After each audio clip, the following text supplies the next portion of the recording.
and welcome back to my mortgage channel. It's Sheila Garvida here. It felt like forever since my last video. I know you're busy too. I was busy. Kids are back to school now. A lot of people I know is now back to working as well, but most of them are now working from home, which is kind of nice. My daughter is part of a vocal band and they resume practices and all that, so we were busy with that too. You should check them out. They call themselves Kitchen Crew 6. They also have a YouTube channel, and I'm gonna put the link down below so you can visit their YouTube, and hopefully you can subscribe to their channel as well. It was busy. It was busy because it was summer, and since the government of Canada put an ease on the restriction, we were able to go out and socialize with our family and close friends. And because we can't go anywhere else, like flying or anything like that, we actually were able to go to so many parks and lakes of Ontario, which is kind of nice because we've never done that before. If I can give you my humble opinion, I think one of the best beach in Ontario, one of the best lakes in Ontario that I've been to is the Outlet Beach, which is part of the Sandbanks Provincial Parks. And it's on the east side. It's just nice. The area is big. It's huge. It has white sand, and the water is so clear. There's no seaweed or anything like that, or lakeweed. It's really nice, so you should check it out next year. But even though we were out and we were socializing with mostly family and friends, like close friends, we still follow the rules like hand washing.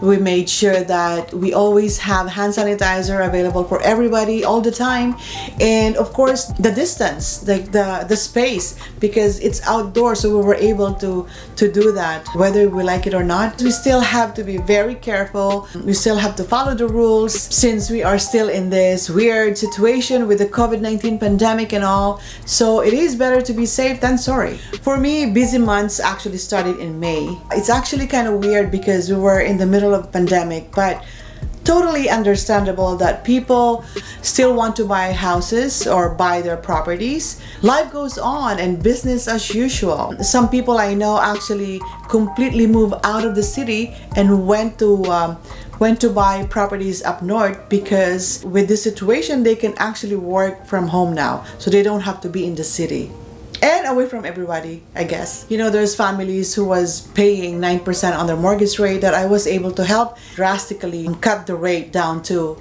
a significant amount. A few families bought their first house.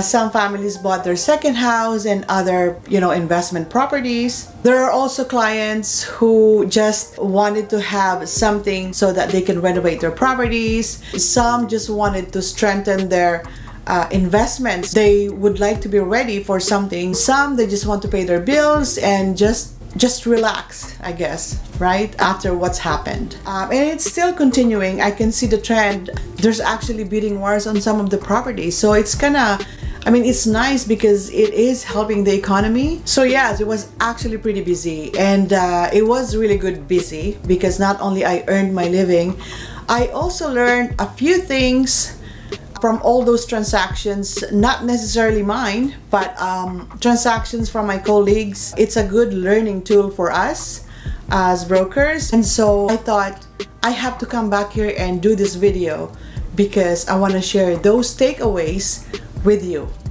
Make sure you stick around and watch the whole of this episode. So I took a break and came back here filming this, and what do you know, it's nighttime. So my mortgage takeaways are actually related to having your mortgage pre-approval, the conditions that's in it, and what to do with it. But before that, I would like to congratulate everyone who bought their first homes, they moved in and about to move into their new homes, and to those people or to those clients who actually bought their first and second properties. Congratulations, everyone, especially to my own clients.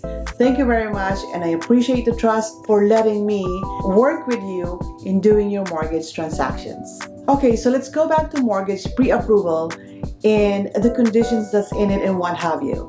I always say this, that pre-approval is actually based on your income and doesn't end there. The lender and the insurer, if it's applicable, will have to adjudicate the property once you found one.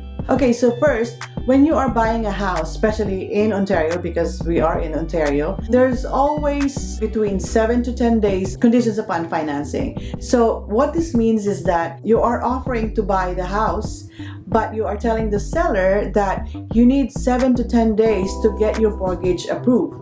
But you know, it is very competitive out there, and most of us who's buying a property or buying a house wants to get our offer accepted right away. So as a mortgage broker, we do try to work on it between 3 to 5 days.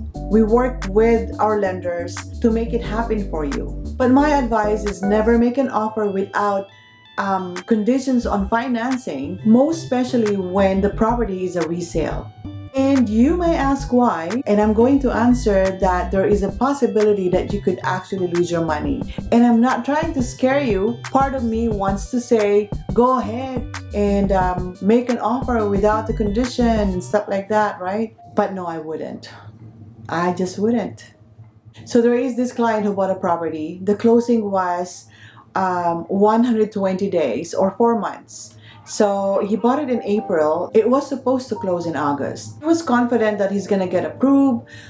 So he waived the condition on financing clause, right? So, and because he bought it in April, that was in the middle of pandemic. He probably forgot, or he just didn't work on the financing and stuff like that. I get that. That if you have good credit, good income, and good down payment, you are confident that you are going to get the mortgage approved. I get that. And so he waited, and he sent his application barely 30 days prior to closing.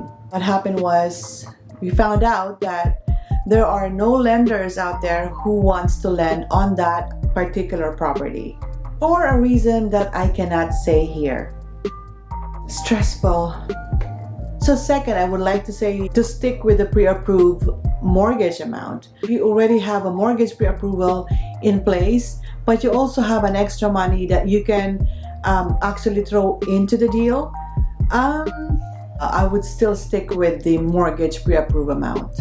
So here's a client who got pre-approved for $600,000 based on a down payment of 10%, which is $60,000. So I found a house. The house was listed for $599, but because he really loved the property, that he really wanted to get it, or he doesn't want any competition or anything like that, he offered for $650,000. And of course, his offer got accepted. So now he will have to come up with an additional $50,000 on top of the $60,000 that he earmarked for the down payment. Very stressful situation that you don't want to be in. So when you're buying a property, always stick to the plan because it will just make your life a little bit easier. Okay, so here's my third takeaway. So when you make an offer, one of the conditions that should be in it is the inspection. You know, because even though you love the place, because it's beautiful and it looks good, it is still recommended that you should have the inspection in place or in the condition. This is especially for resale properties, right? You want the condition for inspection because there may be issues that could change your mind when you get the inspection report.